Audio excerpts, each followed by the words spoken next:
Chapter 2178, The Legacy of the Tsanyuan Tribe is truly remarkable. Whoosh! The silver box instantly disintegrated mid-air, erupting in a blinding burst of light. This radiance caused Jinglu's movements to abruptly halt, a profoundly uncomfortable sensation washing over him. The dazzling light radiated warmth akin to sunlight. Yet mere yellow-white warmth wouldn't provoke such a reaction from Jinglu. What truly filled Jinglu, indeed, the entire lizard folk race, with loathing and dread was ultraviolet radiation. They had once lived on the surface, but after billions of years underground, their bodies had long lost adaptation to terrestrial conditions. Both the oxygen concentration, far too high for their lungs, and the ultraviolet rays, which would scorch their skin like flames, would cause them extreme discomfort. It would be like placing a human in a volcanic crater. And today, Zhang Yi had prepared precisely this kind of ultraviolet light source for Jinglu. Its UV intensity was tens of thousands of times stronger than sunlight. Forget Jinglu, even Zhang Yi himself, without protective gear, would likely suffer genetic mutations and develop full-body skin cancer from such direct exposure. While Jinglu's formidable physique wouldn't be physically destroyed by this beam, the genetic incompatibility still caused his dark blue skin to transform.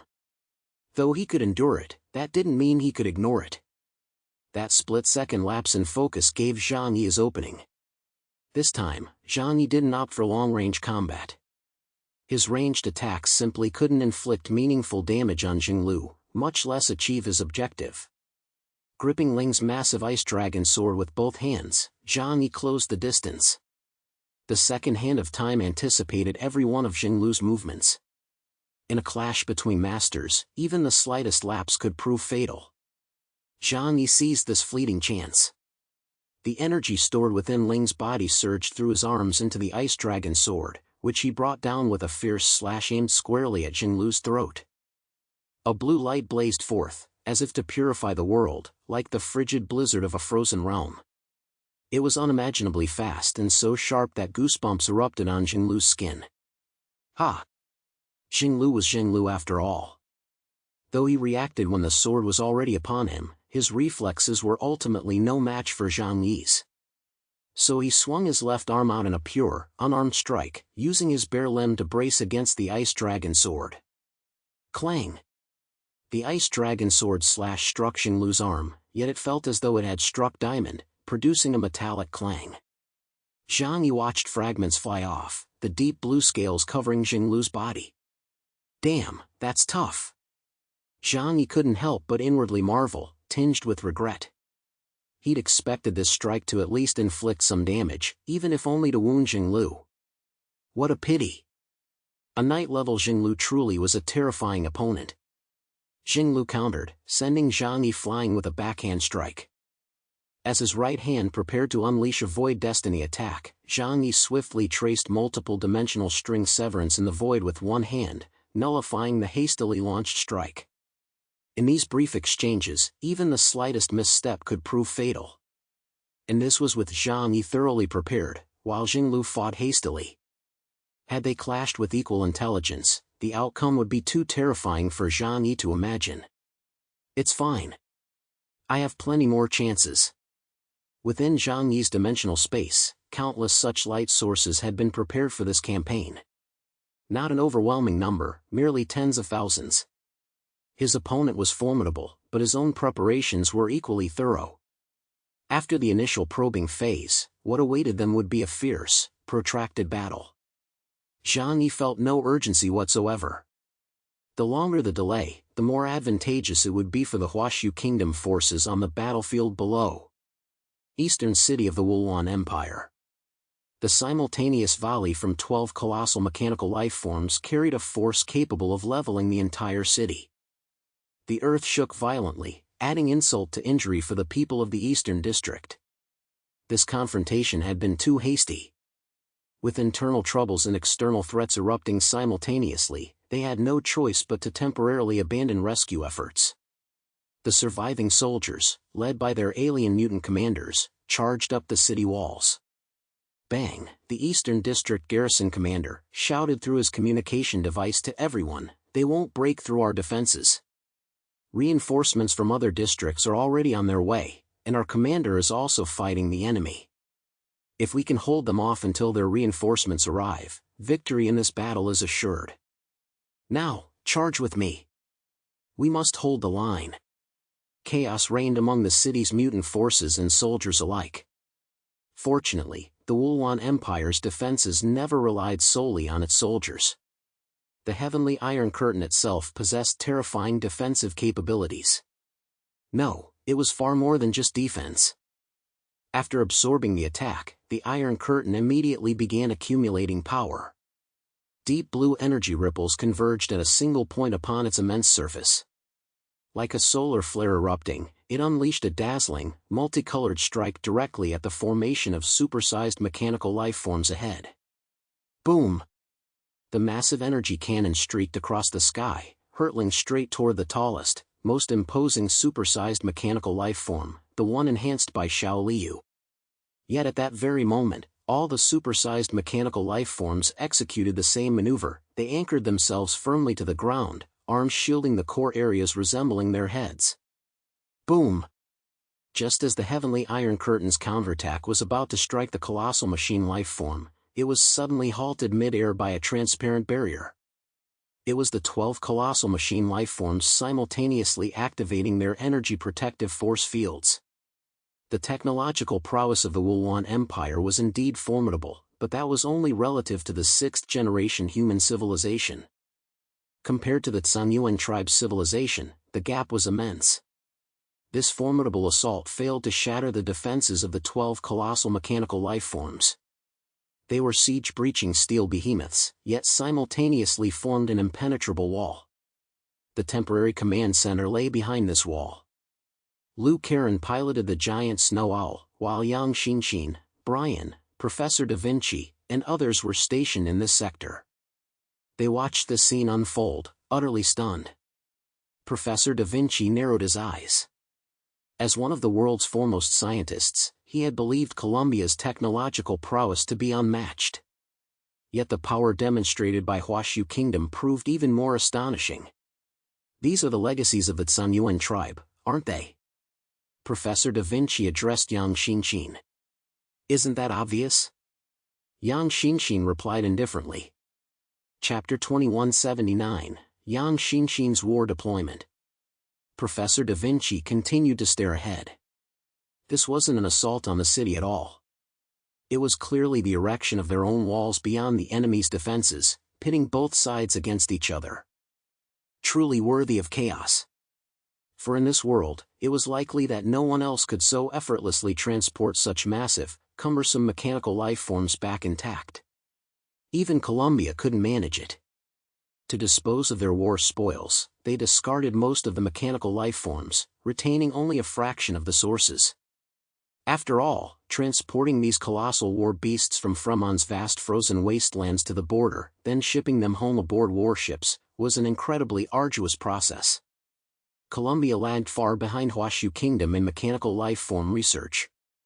Your preparations are truly thorough. It seems you've already devised a way to breach the Wulwan Empire's energy shield.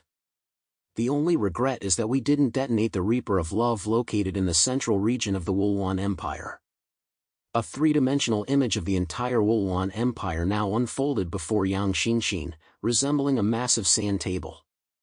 It clearly showed that the Empire's 4 outer cities had been reduced to fiery red, while only the central imperial city remained intact.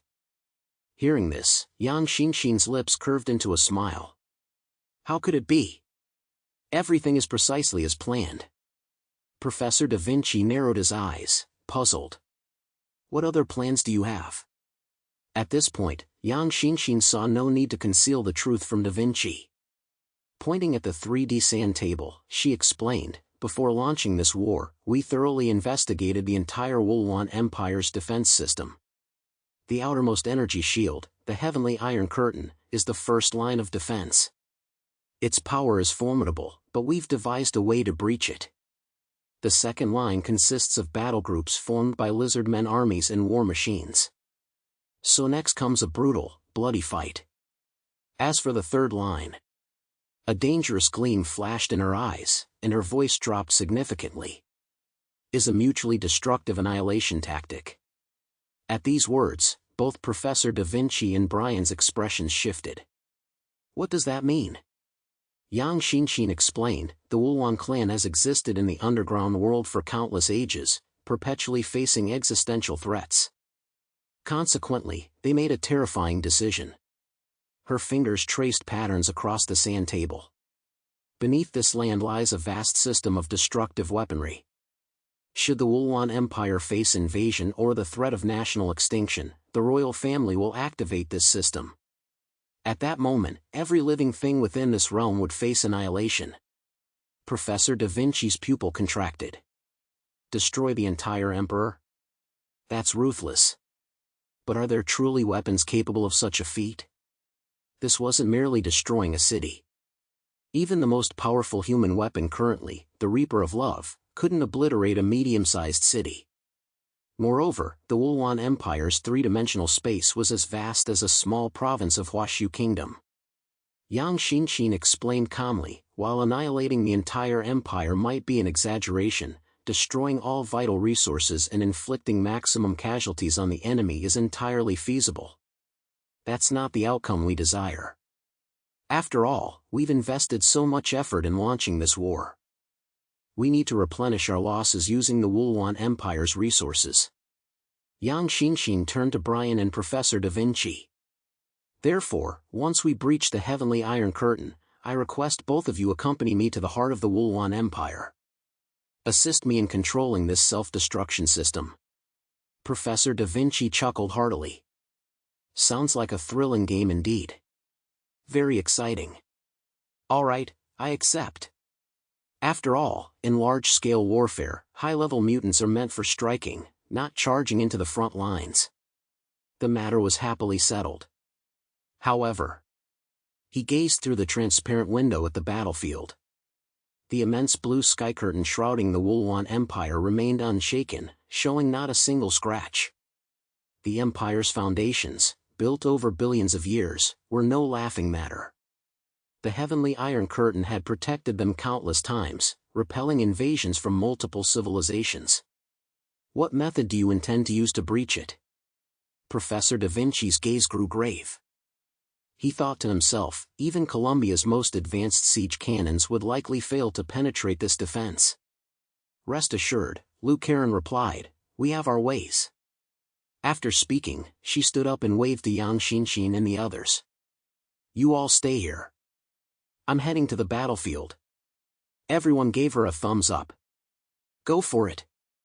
The siege depends on you. Brian and Professor Da Vinci watched her depart. Liu Karen, clad in snow-white armor, stepped out of the giant snow owl.